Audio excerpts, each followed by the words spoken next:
Let me ask you something. When was the last time you were patient, kind, and completely in control of your words, with a complete stranger? And when was the last time you completely lost it, with someone you actually love? If that hits close to home, you're not alone. Today I'm going to share with you one of the most powerful and most overlooked tools Islam ever gave us for building peace inside our homes. It's called Adab, and it changes everything. Adab is an Arabic word that gets translated as etiquette or good manners. But those translations don't do it justice. Adab is a complete code of conduct. It's how Islam teaches you to show up, in your speech, your listening, your response to conflict, and your treatment of the people around you. The early Muslim scholars treated Adab as the foundation of everything else. Imam Malik, one of the four great imams of Sunni Islam, reportedly studied Adab for 30 years before formally studying Islamic knowledge. Why? Because he understood that knowledge without character is dangerous. You need both. But character comes first.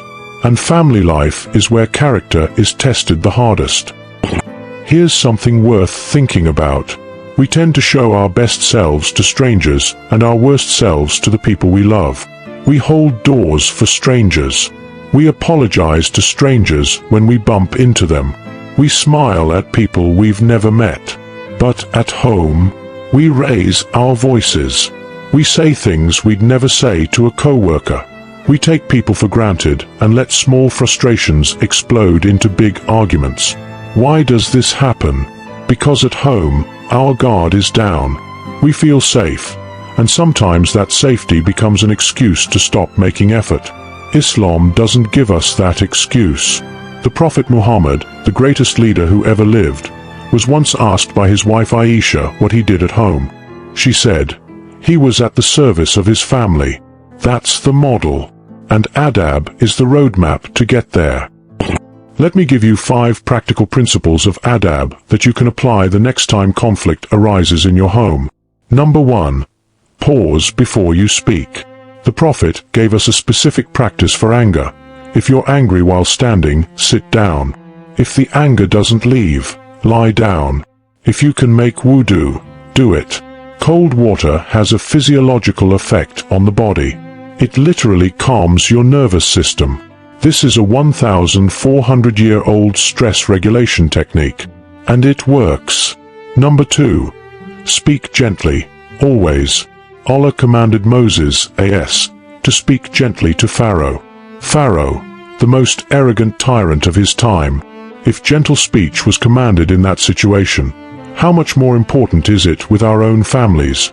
The Quran says, speak to people good words. Not just words. Good words. There's a real difference. Number 3. Listen to understand, not to win. Most arguments happen because both people are trying to make their point, and neither is actually listening. Adab demands that we give the other person our full attention, that we hear them, that we try to understand their experience, even when we disagree. This is one of the most difficult things a human being can do, and one of the most powerful. Number 4. Apologize fast and completely. Islam does not encourage letting conflict fester. A sincere apology, not "I'm sorry you feel that way," but "I was wrong, I'm sorry," can end a conflict in seconds that might otherwise drag on for days. Speed matters. Sincerity matters more. Number 5. Make dua for the person you're in conflict with. This is a practice most people forget. When you pray for someone, genuinely asking Allah to bless them and give them goodness, your internal posture toward them changes. It's very hard to stay in a place of anger towards someone you're actively praying for. The Prophet taught that when you make dua for your brother or sister, the angels say, Ameen, and the same for you. That's a transaction worth making. Here's what I want you to do. Pick one of those 5 principles. Just one. And commit to practicing it for the next 7 days with your family. If you tend to react fast, work on the pause. If you tend to speak harshly, work on gentle speech. If you tend to bulldoze in conversations, work on listening. Adab doesn't require a personality transplant. It requires practice. Small, daily, intentional practice. The Prophet said, "The best of you are the best to their families." That's not a ceiling. That's a direction.